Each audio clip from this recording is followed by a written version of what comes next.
welcome to my YouTube channel. So today I'm starting off with an instrument that was brought to me. Maybe you can tell me more about it if you've ever seen one of these before. And then I'm ending off with my peach jam, just showing you all the steps, etc. Have a great weekend further, guys, and thank you for all your support. Catch you again next week. Bye. My student's mother brought me this instrument. I've never seen anything like this. It's got holes this side, and it's like a mouthpiece that you blow in and holes. Apparently this thing is over 100 years old. It's quite heavy and it's like made of porcelain. So if this thing falls, it can break. So I'm just keeping it here on the counter. But what interesting, if you know what this is, and this it says there, does it say made in Austria? EVO Vienna. Interesting instrument. I've never seen anything like this. We're going to try and figure out how to play it. Here I'm showing you my ingredients that I'm using. So whenever you make jam, it normally has sugar, lemon for the pectin, and then the ingredient, the fruit that you're using. Here I'm using the peaches. I show you a picture of the peaches that I used, and then I also show you a picture of the sugar. It's always white sugar that you use, and then the lemon, as I told you, I got that for free, so a lemon. So here's all my peaches. I bought a box of peaches, and because they're the first ones of the season, they are not that great. Okay, you can see these are not first grade peaches. They are quite sour and hard and crunchy. So because I've run out of my jam, I'm going to make jam out of them. You can see how important it is to wash it. Look how dirty the water is. I also removed all the stems. I've got a double basin, so now you can see the fruit is looking a lot cleaner already. I've wiped them with my hands off, and I'm going to do it one more time in here, just rinse them off, and then I'm going to start cutting them up. So this is the biggest job, guys, cutting up especially a peach that doesn't come easily off the pip. You have to cut as close as possible to the pip, and then cut it into smaller pieces. So this takes a good, I think it took me an hour to do. If you have kids around, they can obviously help you, but I did this on my own that day. I was by myself. And yeah, I'm just showing you how I did one of them. So you can imagine multiplying it with 52, because I think it was 52 pips I counted at the end. Now I love eating the pips off, so I would put that in my mouth, and after that I would throw it in my garden for my squirrels, so everything gets recycled and reused. So the peach, you want it in slivers or in small pieces so it can boil and cook as quick as possible.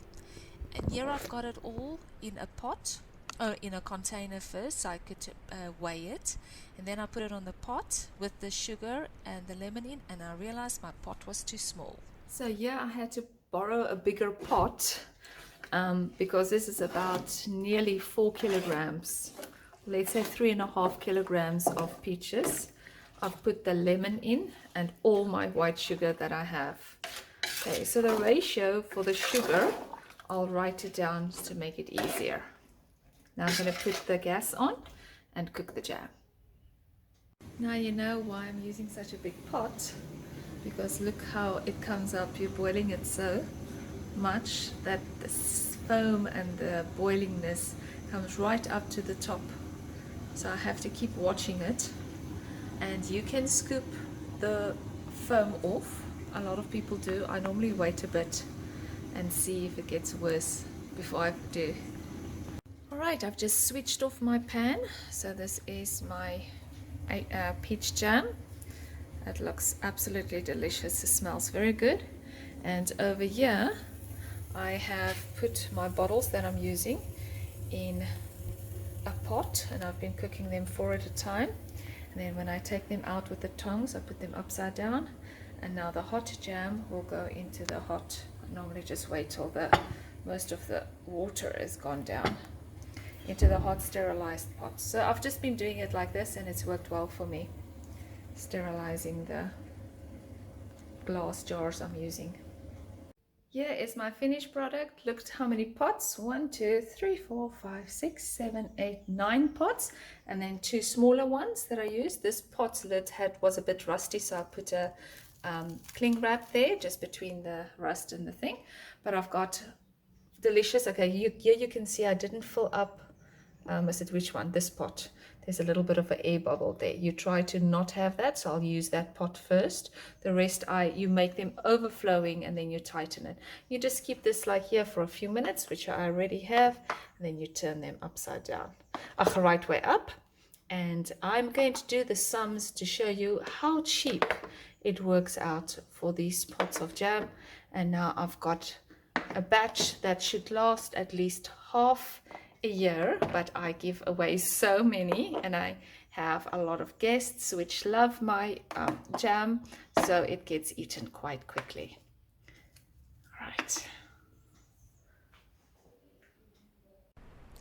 I didn't even wait for the jam to get cold, and I ate it the very night. It was delicious. Here I'm showing you all the costs, how much it costs for a box, and the sugar and the lemon, like I mentioned, was free, and plus minus how much it will work out to make it.